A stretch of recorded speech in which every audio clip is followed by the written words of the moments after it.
UFC this weekend, we've got a middleweight contest. It is a fight night as well. Robert Whittaker versus RIDDER. You'll see the fight poster just here. You know, amazing card. I'm really shocked this is not a pay-per-view. This is a pay-per-view worthy card, and we've got it for free. You know, for English fans like myself, it's going to be on a decent time, so don't worry. You're not going to have to stay up till 6 in the morning to watch this card. I think it starts at 6 or 7 at night. You know, it's Saturday, it's Friday today. But this video is my predictions video. We're going to go through the card, see what's going on, who do I think is going to win, who do I think is going to lose, you know, how the fight's going to play out, you know. So let's get straight into it. Main event, you'll see the fight card here with all the fights I'm going to talk about. We've got Robert Whittaker versus RIDDER. RIDDER is 3-0 in the UFC. Very good.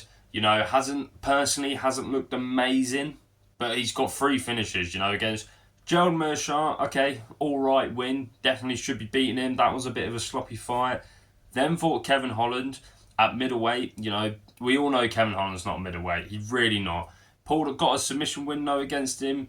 Kevin Holland is a tricky fighter to finish, and he got finished against him. And then fought Bo Nickal. You know, Bo Nickal was considered the best prospect we've seen in MMA in the last, like, I don't know, 5 years. Some rubbish like that. Got a TKO win against Bo Nickal, but at the same time, Bo Nickal's never been tested. So I'd probably say his best win is, I'm not even going to lie, Gerald Meerschaert at middleweight. You know, Kevin Holland's not a middleweight. Bo Nickal's never even been tested. RIDDER is a former double champ in one. So it speaks for itself, you know. I'd probably say Meerschaert was probably his proper good win. But I'm not discrediting Holland or Nickal. I just personally think that Meerschaert's an alright middleweight. You know, someone in the top, outside the top 15. He's decent enough. But yeah, then Robert Whittaker. You know, people are sleeping on Robert Whittaker. I don't understand. Everyone's forgetting. This guy has legit beaten everyone apart from 3 people at middleweight. He's lost to 3 people at middleweight, and I don't know why people are sleeping on him, you know. Lost to Adesanya, and you can see right there. There you go, you can see it. The first fight, that was UFC 243. Champ v champ fight. You know, Adesanya was on the come up. Adesanya was a monster at that time. Okay, Rob lost to him. Got knocked out. Okay, is what it is. Rematch happens. You know, you'll see that legit right behind my shoulder. There you go. That one was 271. Close decision loss, to be fair. Personally, I thought Robert Whittaker did enough to just nick that fight, but it was a close fight. And then Rob lost to Dracus du Plessis, who's the current champ. No shame in that. And then lost to Khamzat, who's probably is the best prospect we've seen in MMA for the last 5 years, you know. So, Rob's only lost to champions and prospects, you know. I give it down the line, Khamzat will be champion, so that's another, you know, champ Rob's lost to.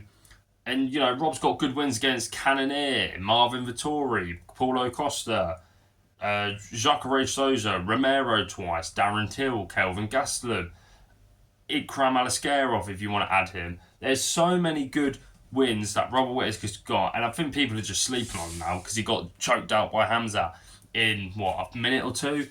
But I don't think people should count him out. Personally, I'm going Robert Whittaker with a decision. I think that's probably the best outcome of this fight. I think RIDDER is good. If RIDDER can get through this fight, he's definitely in title contention now. Middleweight division's a bit tricky because there's so many good fights going on. I like it. I like the fact that the middleweight division is moving along. It's really good. We'll have to wait and see. But my predictions for this fight, I'm going with Robert Whittaker with a decision for the 5 rounds. Let's get on to the co-main event. We've got Peter Yan versus Marcus McGee. Now, where the hell did this fight come from? Really weird.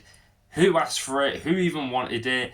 We've got it, so let's talk about it. You know, Peter Yan, obviously, Peter Yan's on a 2-fight win streak. He's had a bit of an up and down career of late, you know, ever since losing that title.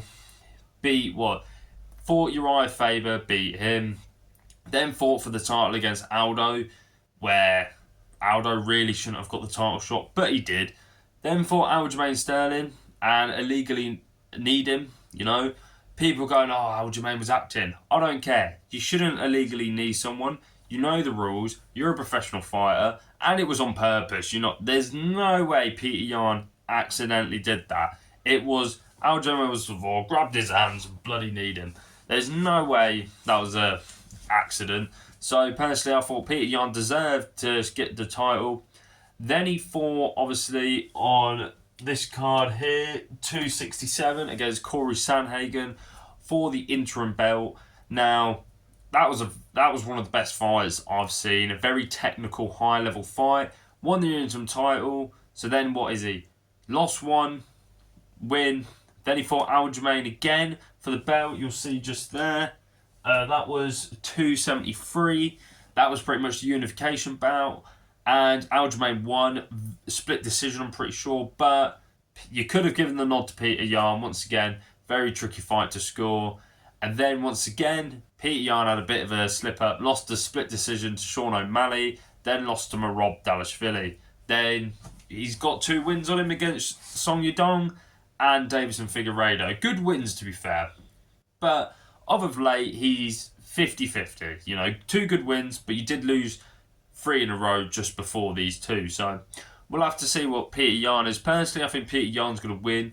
Marcus McKee, okay, he's good, but I wouldn't say he's a top 5 fighter yet. Yeah, he's 3-0 in the UFC. Only notable win is probably against Jonathan Martinez. Even in that fight, though, he was getting pieced to the legs really badly, getting kicked the shit out of. We all know Jonathan Martinez. His kicks are incredible. But how do I think the fight's going to play out? I personally think Peter Yan's going to get a decision win. I'm not doubting out Marcus McKee. He's very good, up-and-coming contender. But I just think it's a bit early, isn't it? It's a bit early. Going from Jonathan Martinez all the way to Peter Yan, that's a bit of a jump. And Peter Yan also just fighting Davison Figueiredo to then go down to fight Marcus McKee. It's just weird, isn't it?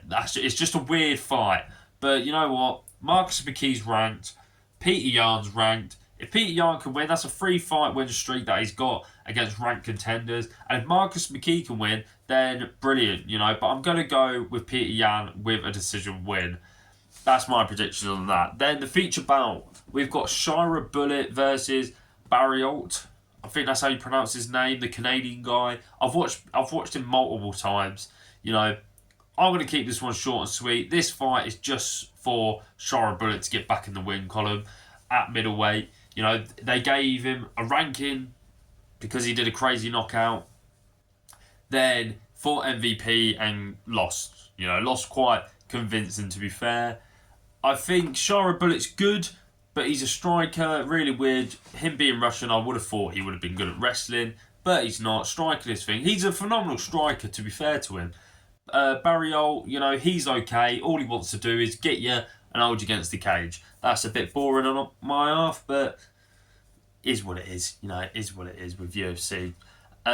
Shira Bullet will probably get a knockout. I'm going to go with a knockout of, let's say, round 2. That's my prediction for that one. And then I'm not covering the other one, the flyweights. I don't know much about them. I've watched the guy, I think he's from Kazakhstan. He got eye poked by Manel Kopp. That's all I know about him, really. But this fight, Nikita Krylov beat Bogdan Guskov. Yeah, that's how you pronounce it. Now, this is an entertaining fight. This one I can get behind. We've got Nikita Krylov. Okay, he lost against Dominic Reyes last time, but Nikita Krylov, is rather going to finish someone or get finished. And Guskov, he's okay. He's all right. He's a weird fighter. He looks absolutely shit in every fight, but then all of a sudden he's just got this one-punch death and what kills people. So I'm probably going to go with, I don't know. I'm going to leave this one. I'm going to leave this one because I don't know. Nikita Krylov can pull shit off. So can Guskov. Actually, no, I'll tell you what. I'm going with Nikita Krylov with a sub. That's what I'm going with. But that's the main card all looked at. I'm not looking through the whole prelims card, but there are some good fights on there. But the only one prelims I will. Bryce Mitchell is jumping down to bantamweight against Saeed Nurmagomedov, or whatever his second name is. Now, I don't understand why Bryce has jumped down to bantamweight. It's not like he did awful at featherweight. You know, you lost to Josh Emmett, who fought for an interim belt. You lost to Ilia Topuria, who at the minute is the pound for pound best fighter in the world. You've also lost to Jern Silva, who probably going to be in the top 5 sooner or later. So you've only lost to decent people. But yeah, I don't know. I'm going to go with Bryce for that one. I think Bryce is a very good wrestler, and he's actually okay at striking, to be fair to him. But yeah, that was my predictions for UFC Fight Night, Whittaker v RIDDER. Let me know what you guys think. I hope you enjoyed the video. It's a bit of a lengthy one. I tried to shorten it down. But yeah, that's the fight. Let me know who you're going to win. I'm going with Robert Whittaker. And enjoy the show. Obviously, like, subscribe, all that stuff. Catch you in a bit.